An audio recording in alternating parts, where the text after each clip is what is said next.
Hey everyone, welcome back to the channel where today I want to talk about something that bothers every single online player in any online game, and that is things like your internet connection, ping, latency, response times, and ghost shells. Ghost shells is unique to World of Tanks, but the rest of it has, that affects every online game. But before we jump into talking about these things, I want to caveat everything that follows in this video with the understanding that I am not an IT guy. I have done my research of this video though, and I've done my best to inform myself as best I can about the subject matter.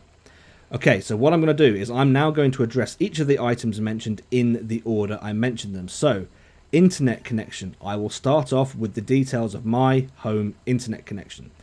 I have a fiber internet connection. My console and my PC are about 3.5 to 4 meters away from the direct line, fiber line into the house, and that gives me about 511 megabytes of download speed, 71.5 megabytes of upload speed with 8 milliseconds of idle latency, 15 milliseconds of download latency, and 89 milliseconds of upload latency. That sets the scene for my personal connection to the interwebs, the outside world. Alright, ping. Let's have a look at ping and define exactly what it is. In the background here, you can see a World War II game, and in the top left corner, you can see a number with letters after it that say MS. This is the in-game ping counter, and right now it's saying 46, 50, so we're around the 45 to 50 milliseconds ping to the server. That's roughly the territory that we are in for this game, and it's unique to each game, but right now that's what it is for this game. If you don't see this in your game, you can go to the settings and you can turn it on, but as you can see from the game here, it's gone from 50 to 25, so it can vary quite a lot as the games progress, and as well, it's forever changing. It always varies based on the internet infrastructure. So what is ping? Well, ping is the time it takes for your system, your console, your PC, whatever it is, to send a packet of data to the server and receive a response. A ping test will typically use a packet of 32 bytes. This is one that I've done on my PC, and the test time is typically measured in milliseconds. In theory, ping determines how fast your input could be updated to other users and how fast you could receive updates on other players' input. The higher your ping number, the bigger the delay in receiving and sending your game inputs. And I will also add here that 1 millisecond, for those that don't know, is 1/1000th of a second. And for context, the fastest reaction time in the animal kingdom is 5 milliseconds.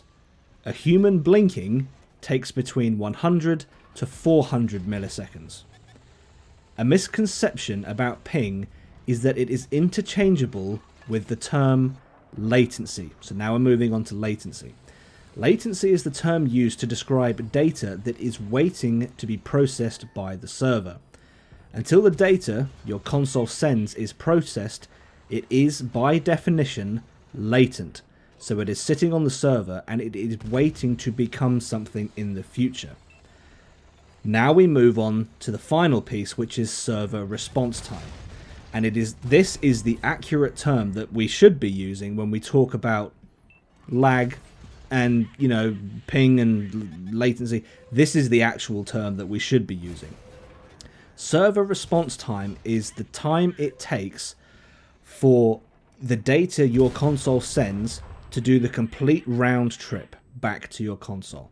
So you send data, it is received, it is processed, it is communicated to other players, and that is then fed back to you, and this feedback loop just continues, and that's how you have live synchronized online gameplay. So, in summary, ping is a simple echo test for data to a server and back. Latency is the time data is sat waiting to be processed, and the server response time is the time in milliseconds for the entire round trip to be completed. Now that we've established these clear definitions, let's take a look at this clip here And I've added a millisecond timer to this so that we can have a look at this and break it down from a millisecond point of view.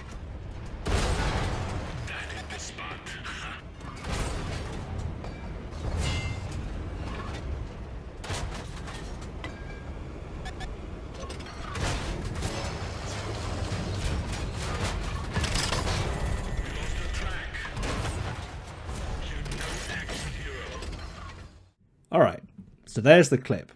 Several things went wrong in that clip. I had 2 ghost shells and I've had some massive delays in server response time.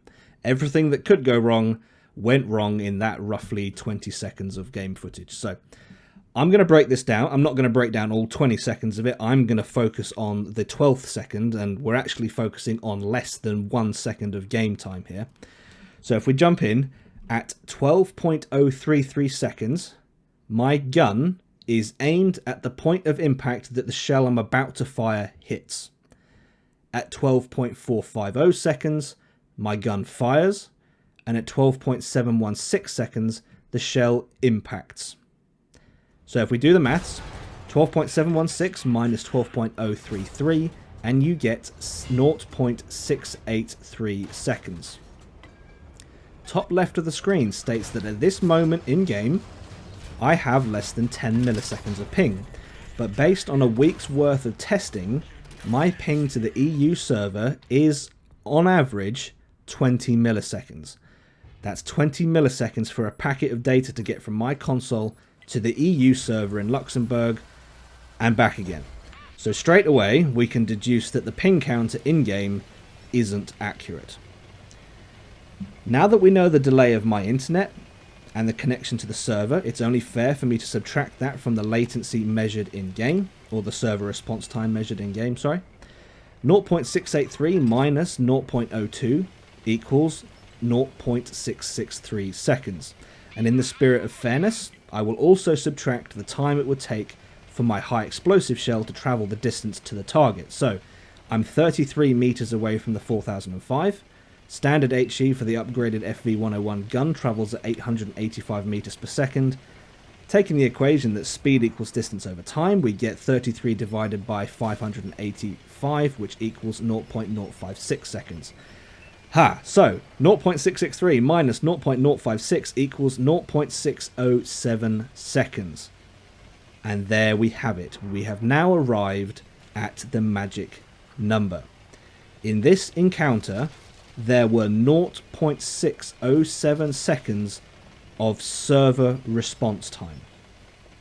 That is a huge amount of time to wait for the server to respond to what we're actually doing in game. But why is this happening? Well, we now need to define and break down another umbrella term that is used by online gaming communities, and that is netcode. What is netcode? Well, in essence, netcode is how 2 online systems talk to each other over a network. Netcode is the programming that tells your console and the server how to send or receive data packets about all player game inputs. This coding is complex, but it is what allows players to play in sync with each other.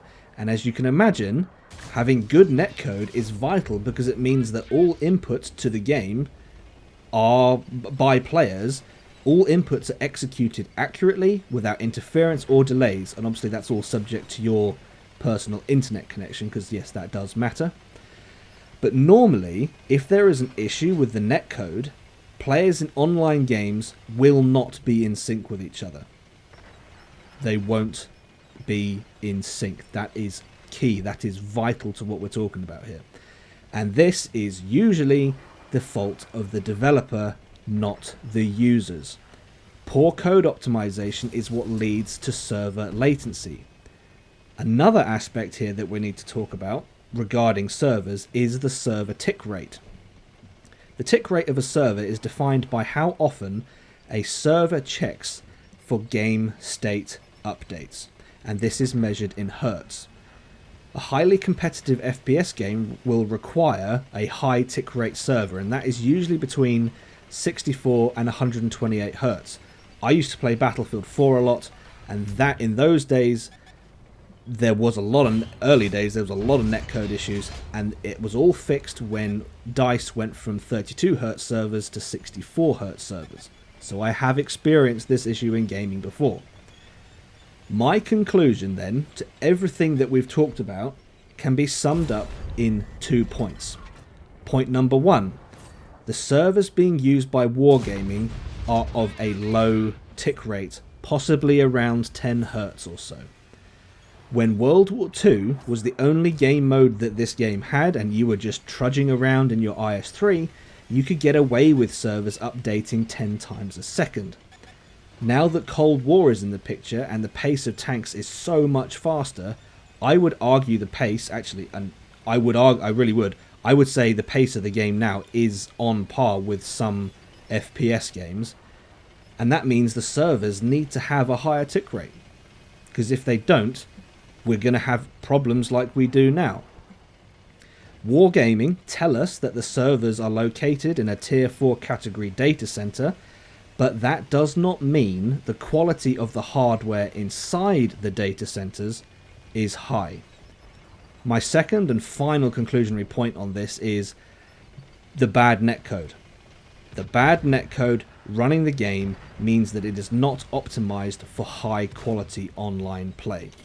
0.607 seconds of latency is absolutely awful. I have 20 milliseconds of ping to the server. The server latency is 607 milliseconds. That is just over 30 times slower than my connection to the server, and it makes the game unplayable at times. And that statement is true. The game being unplayable at times, that is true for both Cold War and World War II. So, Mr. Wargaming, there is an issue with server latency, and no, it is not my internet connection. The netcode for this game is clearly not optimized as well as it could be. So Wargaming, please fix it, because I really want this game to be truly competitive. So, solutions for this before we move on to the final part of this video. Solutions.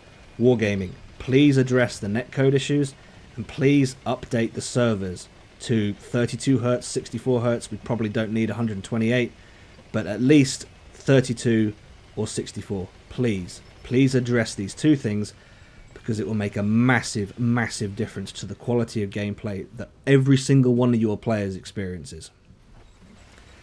Alright then, the last thing to cover in this video is ghost rounds, and the reason I'm tacking this on the end is because it is related to network stuff, but it covers a term that we've not defined yet, so let's jump straight into that.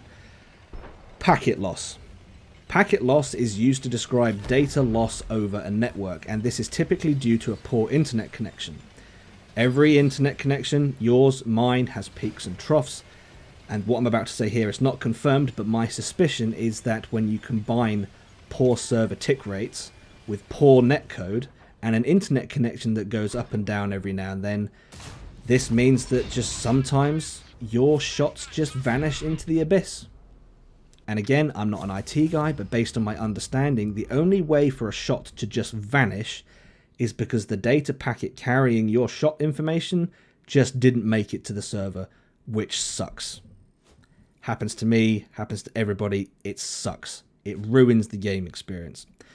So there you go, guys. That is my comprehensive look into ping, latency, response times for servers, ghost shells, and packet loss. All of this affects World of Tanks Modern Armor. Wargaming, please take this seriously. Please, please, please listen to what I'm saying. Alright, I'm sure some of the more tech-savvy of you out there will have things to say about this at the comments section, so please let me know your thoughts below. But that is all I've got for this video, guys. So if you've enjoyed it, please leave it a like, if not a dislike. Subscribe if you haven't already, and I'll see you in the next one.